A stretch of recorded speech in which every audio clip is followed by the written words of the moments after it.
Hello students, welcome to JRF with Ria. Today we are going to discuss about sampling. There are many methods of sampling. The choice of method will be determined by the purpose of the sampling. The various methods can be grouped under two groups.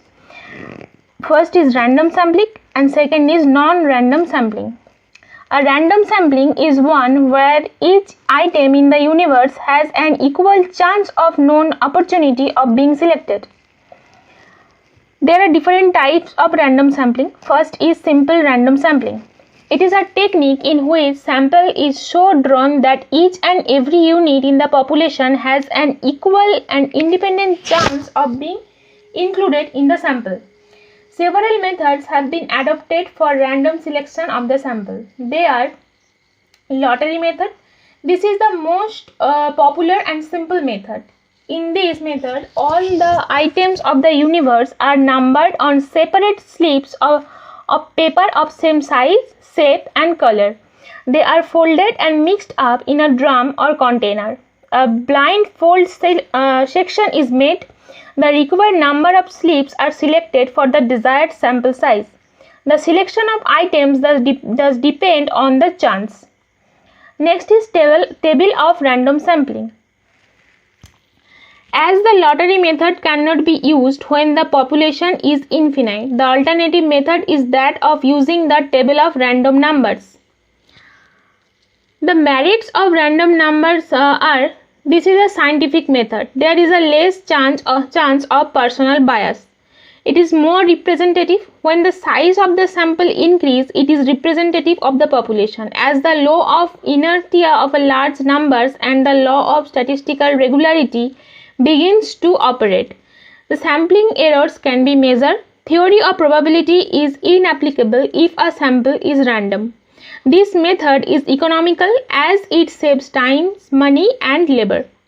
The demerits of this method is this required a complete list of population, but such up-to-date lists are not available in many inquiries. If the shape of the sample is small, then it will not be a representative of the population. When the distribution between items is very large, this method cannot be used. The next is restricted random sampling.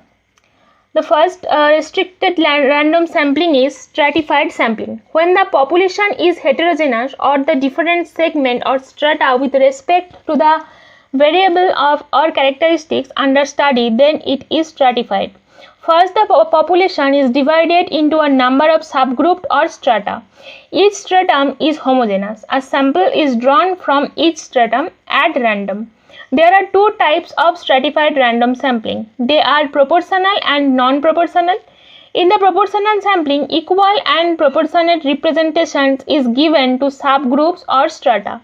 If the number of items is large in the population, the same will have a higher size and vice versa.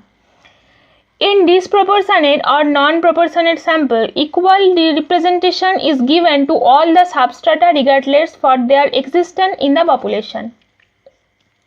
The merit of this method is it is more representative. It ensures greater accuracy. It is easy to administer as the universe is subdivided. Greater geographical concentration reduces the time and expenses. When the original population is badly skewed, this method is an appropriate R. For non-homogeneous population, it may yield more reliable result. The demerits of this method is to divide the population into homogeneous strata, it requires more money, time and statistical experience, which is a difficult one. If proper stratification is not done, the sample will have an effect of bias. If different strata of population overlap, such a sample will not be a representative one. The next is systematic sampling. It is also known as quasi-random sampling. A systematic sample is selected as random sampling. When a complete list of the population is available, this method is used. We arrange the item in numerical, alphabetical, geographical or any other orders. If we want to select a sample of 10 students from 100 students under this method, kth item is picked up from the sample frame and k is the sample interval. So k equal to capital L n divided by small n, where k is equal to sampling interval n is equal to size of universe and n is equal to sampling size. In the above example, k is equal to 10 by 100 is equal to 10. 10 is the sampling interval. Every 10 student will be taken as sample. For example, 10th, 20, 13 and so on. The merit of this method is this is simple and convenient. The time and work is reduced much. If we take care, the result will be satisfactory one. It can also be used in infinite population. The demerit of this method is it may not represent the whole population. There is the element of personal bias of investigators. The next is cluster sampling or multi-stage sampling. It is also called as sampling stages. It refers to a sampling procedure which is carried out in several stages. The whole population is divided into sampling units and these units are again divided into subunits. This process will continue when we reach a least number. For example, we want to take 5,000 students from Madhya Pradesh. We must take universities as the first stage, then the number of colleges at the second stage, selection of students from the college at the third stage, etc. The merits of this method are it introduces flexibility in the sampling method. It is helpful in large scale survey where the preparation of list is difficult, time consuming or expensive. It is valuable in underdeveloped countries where no detailed and accurate framework is available.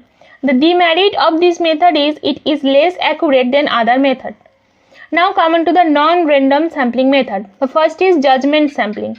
The investigator has the power to select or reject any item in an investigation. The choice of sample items depends on the judgment of the investigator.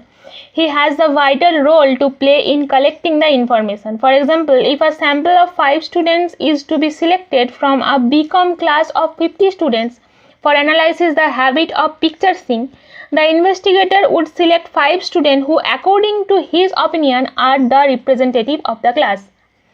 The merits of this method are it is a simple method. It is used to obtain a more representative sample. It is very helpful to make public policies, decisions, etc. The executives and public officials use this method for their urgent problems. The demerits of this method are due to individual bias. The sample may not be a representative one. It is difficult to get correct sampling errors. The estimates are not accurate. Its result cannot be compared with other sampling studies. The next is quota sampling. This sampling is similar to stratified sampling. It is used in the USA for investigating public opinion and consumer research. To collect data, the universe is divided into quota according to some characteristics. Each enumerator is then told to interview a certain number of persons who are in his quota.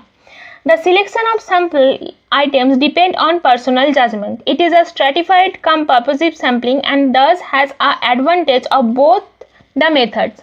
There is saving of time and money.